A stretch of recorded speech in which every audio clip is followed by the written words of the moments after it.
بسم اللہ الرحمن الرحیم. السلام علیکم ناظرین, میرا نام ہے نائلہ علی. میں اسٹوڈیو میں آج آپ سے مخاطب ہوں. میرے ساتھ دو اہم ملک کے مایہ ناز شخصیات موجود ہیں.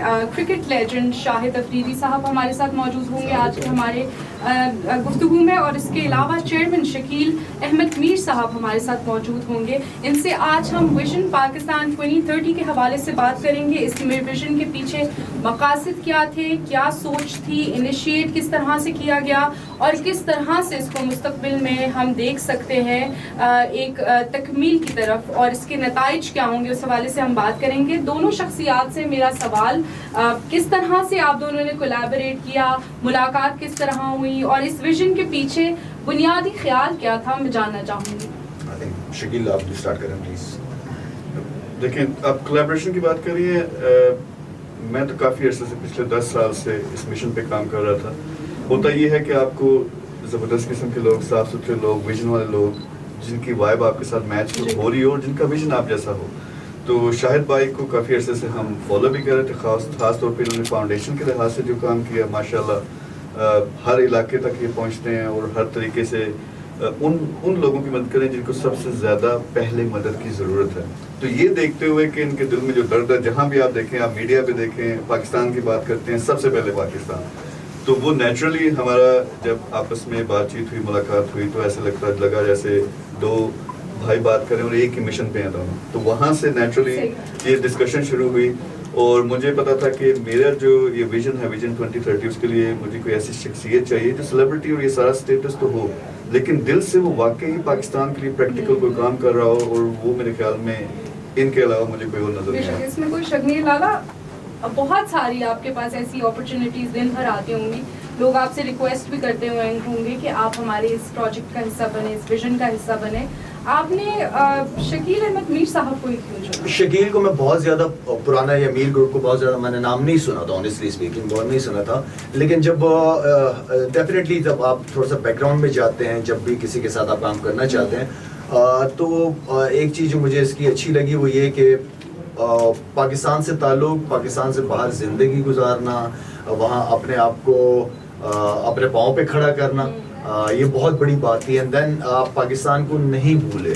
آپ آخر میں کیونکہ جڑا ہوا ہے, نام جڑا ہوا ہے, خون یہاں سے ہے, تو ڈیفینیٹلی, اور ویژن بہت کلیئر ہے اس کا, جو کہ میرے وہ بہت قریب ہے وہ ویژن. کیونکہ آپ کے پاس جو میں بات کرتا رہا ہوں کہ 60-65% آپ کی یوتھ ہے اس ملک کے اندر, تو اس یوتھ کے لیے جو پلیٹ فارمز ہیں وہ دینا بہت ضروری ہے. ہم ہمیشہ ٹیلنٹ کی بات کرتے ہیں, جب ٹیلنٹ کو پلیٹ فارم نہیں دیا جاتا, ٹیلنٹ ضائع بھی اسی طرح ہوتا ہے. شکیل کا یہ بڑا اچھا ویژن ہے کہ اس یوتھ کو جو ہے ان کے لیے ایجوکیشن کے اندر اپرچونیٹیز ملنی چاہیے, ان کو بزنس کمیونٹیز کے ساتھ کیسے اٹیچ کیا جائے, اسکلز کے اوپر کام کیسے کیا جائے ان بچوں کے لیے. باقی کیونکہ پاکستان ہے خوبصورت, بڑا ملک ہے, میں بھی بہت گھوما ہوں, پاکستان کونا کونا دیکھا ہے, تو definitely infrastructure compare to other countries وہ آپ کرتے ہو, خوبصورتی ایک جیسی, لیکن انفراسٹرکچر میں وہ آگے ہیں ہم سے, تو اس کے اوپر اس کا ویژن بڑا کلیئر ہے, پاکستان کے لیے کچھ کرنا چاہتا ہے. تو مجھے اچھا لگا اس کا ویژن دیکھ کے. پاکستان کے حوالے سے اس کے جو پلانز ہیں وہ بہت کلیئر ہیں, کچھ کرنا چاہتا ہے. تو جب کچھ کرنا چاہتا ہے تو ایسے لوگوں کے ساتھ جڑنا ضروری ہوتا ہے, کیونکہ میرے بھی وہی گول, اس کا بھی وہی گول, تو وائی ناٹ کہ مل کے ایک کام کیا جائے یوتھ کے لیے اور پاکستان کے لیے. تو میرے خیال میں پرائیویٹ سیکٹرز کا آنا, پرائیویٹ لوگوں کا آنا جو اپنے اپنے کاروبار کے لیے بہت کچھ کیا انہوں نے, لیکن پاکستان کے لیے کام کرنا, میرے خیال میں ان لوگوں کے ساتھ مل کے ڈیفینیٹلی اپرچونیٹیز ہوتی ہے. پاکستان کے لیے کام کرنے کی نیت کی ہے انشاءاللہ, اور میں امید کرتا ہوں کہ اس کام میں جو باتیں ہم کر رہے ہیں اس میں اللہ تعالیٰ ہمیں کامیاب کرے انشاءاللہ. سر, پرائیویٹ سیکٹر کی آپ نے بات کی ہے, اس وقت ہم ایک بہت بڑا گیپ دیکھ رہے ہیں پرائیویٹ انویسٹرز یا پرائیویٹ سیکٹر اور حکومت کے درمیان. آپ چونکہ یہاں کے مقامی ہیں, کیا آپ کو لگتا ہے کہ یہ ویژن حکومت اور پرائیویٹ سیکٹر کو ایک دوسرے کے قریب لا سکتا ہے؟ دیکھیں, آپ کا جو ادارہ بنا ہے FPCCI, آئی تھنک کہ وہ بڑا اچھا کام کر رہے ہیں. عاطف شیخ صاحب بہت زبردست طریقے سے, ان کے ساتھ بھی میرے کچھ دنوں پہلے ملاقات ہوئی ہے, جو آپ کی پوری پاکستان کی بزنس کمیونٹی اس کو لیڈ کرتے ہیں. دیکھیں, بزنسز, حکومتوں کا کام بزنسز کرنا نہیں ہے, حکومت کا کام جو بزنسز کرتے ہیں ان کو مینیج کرنا ہے, جو سب سے امپورٹنٹ چیز ہے جو ہم نے دنیا میں دیکھا ہے. ان کو مینیج کرنا, ان کی کیا پرابلمس ہے اس کو ایڈریس کرنا, اینڈ دین اس کے اوپر کام کرنا, یہ سب سے امپورٹنٹ چیز ہے. تو میرے خیال میں اگر ایک بندہ آیا ہے باہر کی دنیا سے پاکستان میں کام کرنے کے لیے, اپنے بزنس کو بھی یہاں پہ پاؤں پہ کھڑا کرنے کے لیے, تو اس کے لیے حکومتوں کی جو ذمہ داری ہے وہ میرے خیال میں پوری کرنی چاہیے. اور آئی تھنک کہ پرائیویٹ سیکٹر کی پھر سے بات کر رہے ہیں, پہلے بھی کی ہے کہ ان کا آنا ہر حال میں بہت زیادہ امپورٹنٹ ہے.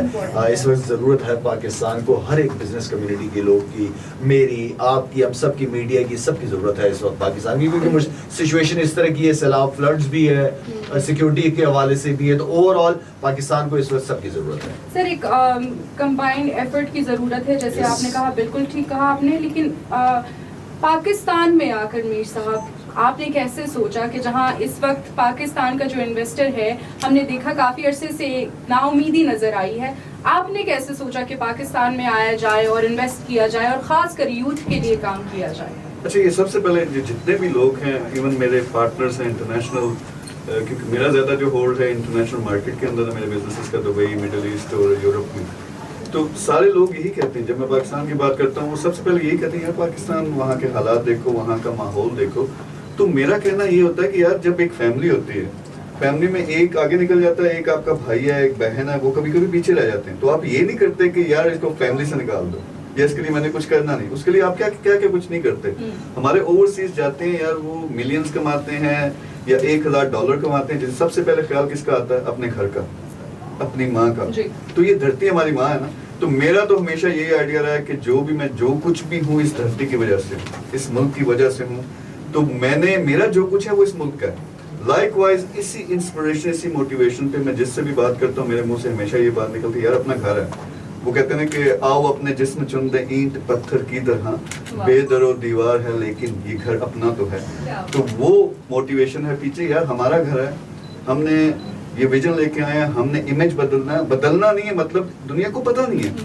یعنی ہم اپنے نیوز میڈیا دیکھیں, چینلز دیکھیں, ہر جگہ وہ نیگیٹو نیوز, لڑائیاں یہ دکھا رہے ہیں, جو اتنے خوبصورت لوگ ہیں, اتنی خوبصورت جگہیں ہیں, اتنے زبردست لوگ ہیں. یعنی مشکل حالات میں کسی نے ایک بزنس بنایا اور وہ 10,000 لوگوں کو نوکریاں اس نے دی, تو ایک ہیرو ہے نا وہ ملک کے لیے.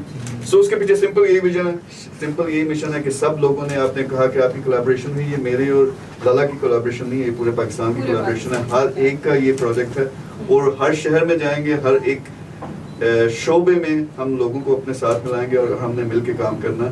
اینڈ وہ جو حالات کی بات ہے, اس لیے میں گراس روٹ پہ آیا ہوں کہ یہاں پہ ہم وہ پلیٹ فارمز بنا دیں کہ انٹرنیشنل گورا UK بیٹھا ہوا, امریکہ بیٹھا ہوا, یورپ میں بیٹھا ہوا, اس سے دوسری دفعہ سوچنا ہے کہ پاکستان میں وہ پیسہ لگانے لگا, کانفیڈنس کے ساتھ اور international laws and regulations and procedures کے ساتھ وہ پیسہ لگا سکے, اس سے اس کو پروفٹ بھی ملے, اور پاکستان کا جو اکانومی اس میں بہتری ہے. سر آپ سے میرا سوال ہے, آپ کو ہم نے کھیلوں کے میدان میں دیکھا ہے, آپ جس طرح سے ٹیم کو ساتھ لے کر چلتے ہیں اور ایک یونٹی کا فارم ہمیں نظر آتا ہے کھیل کے میدان میں, یہاں پہ بھی کیا وہی یونٹی دکھانے جا رہے ہیں, اور اس طرح سے یوتھ کو یونائٹ کرنے کے لیے کیا ایسے اقدامات کرنے چاہیے جس سے مستقبل میں ہمیں نظر آئے کہ ہماری یوتھ یونائٹ ہو چکی ہے اور اس کا ایک پروڈکٹیو رزلٹ آ رہا ہے؟ دیکھیں, ایک پہلی بات تو یہ ہے کہ یوتھ کو بزی رکھیں. بہت سارے بچے فارغ بیٹھے ہوئے ہیں, ٹھیک ہے نا, اور بچے اس کا انتظار کر رہے ہوتے ہیں کہ وہ کہتے ہیں کہ یار پیسہ ہوگا تو کچھ کام کریں گے, جبکہ پیسہ کہتا ہے کہ محنت کرو میں خود آ جاؤں گا. تو یہ ان کے دل و دماغ میں بات بٹھانی کہ بیٹھے بیٹھے کمائی نہیں ہوتی, آپ محنت کرو, منزل آسان ہو جاتی ہے. ان کو آئی تھنک کہ جو بھی شکیل نے بات کی, گراس روٹ لیول جہاں پہ سب سے زیادہ آنیسٹلی اسپیکنگ ضرورت ہے, ہمیں بچوں کو انگیج کرنا پڑے گا. ہمیں اسکلس کے اوپر جو میں بات کرتا ہوں کہ اس پہ بہت ضرورت ہے. یہاں بہت ساری آرگنائزیشنز بہت اچھا کام کرتی ہیں سارا کچھ, لیکن ہمیں ہمارا جو طبقہ ہے جنہیں ہمیں پاؤں پہ کھڑا کرنا ہے, وہ آپ کے اسلام آباد یا کراچی یا لاہوری پاکستان نہیں ہے. ان کے بلوچستان جیسے ایریا, KB کے جیسے ان کے سبب میں, کراچی کے سبب میں اگر آپ دیکھیں تو لوگ آئی تھنک کہ جو زندگی گزار رہے ہیں وہ تو ہمیں مجھے اور آپ کو شکر ادا کرنا چاہیے. تو ان بچوں کو, ان لوگوں کو جب آپ پاؤں پہ کھڑا کرنا شروع کر دیں گے, دین آپ کا ملک, اس کے بعد یہ صرف ملک جو ہے یہ ایلیٹ کلاس کا نہیں ہے صرف, یہ ان کا بھی حق ہے, ان کی بھی بہت ساری تکلیفیں ہیں, ضرورتیں ہیں, چاہے وہ کسی بھی حوالے سے ہو. ان کو دیکھنا, ان کے پاس جانا, وہاں پہ جا کے کام کرنا. اگر پاکستان کو اپنے پاؤں پہ کھڑا کرنا ہے تو ان لوگوں کو پاؤں پہ کھڑا کرنا پڑے گا.